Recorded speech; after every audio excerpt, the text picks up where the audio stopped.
Hey hey hey, hola Indomax Indo Magazines. Oke, lanjut kabar mantap hari ini nih bos. Ada yang sedang bergerak diam-diam di jantung Jakarta nih. Bukan manuver politik, tapi ini adalah sebuah langkah strategis, senyap tapi pasti. Sebuah nama besar dari Eropa, sang spesialis pembuat kapal perang dan kapal selam tercanggih dunia, ini resmi menancapkan jangkarnya di Indonesia, yaitu PT Naval Group Nusantara, resmi berdiri di Indonesia bos. Nah pertanyaannya nih, lantas perusahaan seperti apakah ini? Apa yang mereka incar? Mengapa sekarang? Dan apakah ini adalah sinyal bahwa Indonesia bakal segera memiliki kekuatan laut baru yang tak bisa diremehkan? Apakah kita sedang menyaksikan awal dari kebangkitan armada laut merah putih yang sebenarnya? Penasaran beritanya? Cus, mari kipas, mari kita kupas berita lengkapnya satu per satu bosku. Nah, jadi berdasarkan dokumen yang dipost oleh lembaga KRIS, data resmi dari Kementerian Hukum dan HAM Republik Indonesia, diketahui telah didirikan nih bos, sebuah badan hukum baru bernama PT Naval Group Nusantara. Berkedudukan di Jakarta Pusat, dengan akta pendirian perusahaan ini ditandatangani pada tanggal 13 Maret 2025 dan disahkan melalui SK Kemenkumham pada tanggal 11 April 2025 lalu. Nah, jadi kini Naval Group Prancis, sebuah perusahaan pertahanan maritim canggih dari Prancis, resmi buka cabang di Indonesia.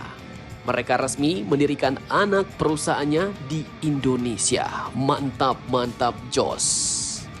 Dan jelas ini menandakan hubungan yang semakin dalam, semakin intim antara Indonesia dan Prancis, terutama dalam kerjasama industri pertahanan bos.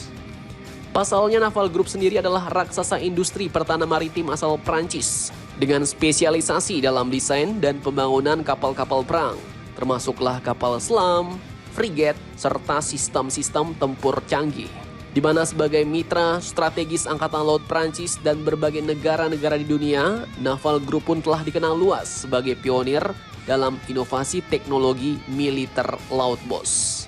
Dan negara kita, ya melalui kerjasama strategis dengan pemerintah Prancis, Indonesia telah menjalin kemitraan dengan Naval Group dalam pengembangan kapal selam Scorpène Evolve, sebuah kapal selam berteknologi tinggi dengan baterai lithium-ion yang dirancang untuk operasi di perairan dangkal dan juga dalam. Tak hanya itu, Naval Group juga pernah menawarkan salah satu kapal perang tercanggihnya bos kepada kita Indonesia, yaitu frigat digital FDI atau Bell Heracles. Kapal frigat generasi terbaru yang syarat dengan kecerdasan buatan, radar AESA, dan sistem tempur berbasis digital untuk mendukung dominasi laut di masa depan. Nah, mantap, mantap jos nih bos. Lantas mungkin ada yang bertanya-tanya nih, mengapa Naval Group buka cabang di Indonesia? Apa rencana mereka di Indonesia? Dan apakah ini penting?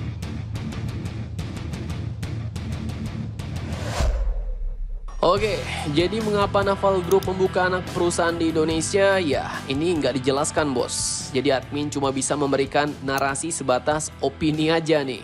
Jadi ya, pendirian PT Naval Group Nusantara ini memang menandai babak baru dalam hubungan strategis Indonesia-Prancis di bidang pertahanan maritim bos. Langkah ini bukan sekedar simbolik kehadiran fisik, namun bisa dibaca sebagai sinyal kesiapan untuk lokalisasi produksi, alih teknologi, bahkan kolaborasi industri pertahanan nasional.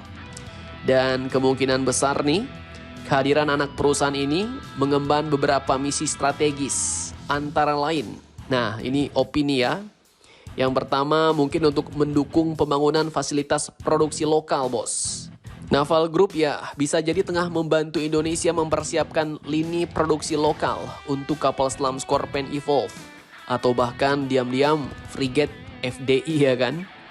Tujuannya apa ya? Untuk mempercepat penguasaan teknologi oleh industri dalam negeri seperti PT PAL atau industri pertahanan swasta lainnya.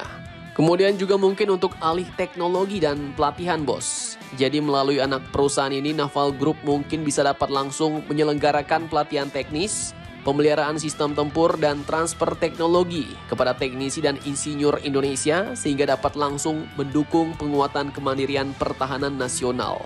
Kemudian juga bisa jadi untuk tujuan pemeliharaan dan modernisasi armada. Nah, walaupun admin belum tahu ke arah mana pergerakan perusahaan ini ke depannya, namun Naval Group Nusantara ini juga berpotensi menjadi pusat MRO, Maintenance, Repair, and Overhaul, untuk kapal-kapal militer berbasis teknologi Prancis, bos, yang akan atau telah dibeli Indonesia. Kemudian juga mungkin untuk program riset dan inovasi bersama. Jadi ada peluang dibentuknya pusat inovasi gabungan, tempatnya para ahli Indonesia dan para ahli Prancis mengembangkan teknologi baru dari sistem persenjataan laut, sensor pintar, hingga integrasi drone bawah laut. Karena kalian tahu negara kita ini unik, bos. Negara maritim yang paling banyak pulau-pulaunya dan lebih besar lautannya. Dan sebenarnya ada apa di balik langkah ini? Oke, jadi ini lagi-lagi argumen Mimin, bos. Jadi hanya membagikan isi pikiran. Jadi mungkin dengan munculnya ancaman di kawasan Indo-Pasifik dan meningkatnya tensi geopolitik, Indonesia dan Prancis kini sepertinya sedang mengakselerasi percepatan modernisasi alutsista, baik untuk dalam negeri maupun juga luar negeri, bos. Jadi maksudnya gini, bisa jadi Naval Group kini tengah mempersiapkan Indonesia sebagai hub maritim strategis di Asia Tenggara.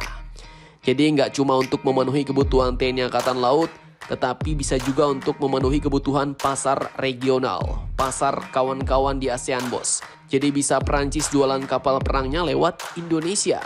Kemudian juga jangan lupa ya, ibarat bongkahan es di kutub utara, bos. Dalam dunia pertahanan, yang tampak di permukaan mungkin hanya puncak kecil dari iceberg. Namun di bawahnya besar dan montok, ya kan? Jadi maksud Mimin di sini ya, di balik akta pendirian perusahaan ini bisa saja tengah disiapkan proyek kapal perang generasi baru, mungkin bahkan kapal selam stealth generasi berikutnya yang lahir langsung dari bumi Nusantara. Tapi yang jelas ya, intinya kini hubungan industri pertahanan Indonesia-Prancis semakin moncer, bos. Mulai dari radar, sistem pengawasan udara, kendaraan tempur taktis, jet tempur, dan sampailah ke kapal-kapal perang. Jadi pertanyaannya, apakah kita bakal segera melihat kapal selam siluman made in Surabaya? Atau frigate digital pertama rakitan Indonesia? Atau mungkin robot-robot tempur bawah laut yang lain? Kita tunggu saja babak selanjutnya. Yang jelas ya, laut tidak lagi tenang karena Indonesia sedang bersiap menjadi kekuatan maritim sejati. Ayo bos, kita kejar Blue Water Navy. Jadi bagaimana menurut kalian tentang hal ini? Jangan lupa komentar, tetaplah kalian barbar dan jangan santuy terus demi Indonesia tangguh. Salam Indomax, Indo Magazines.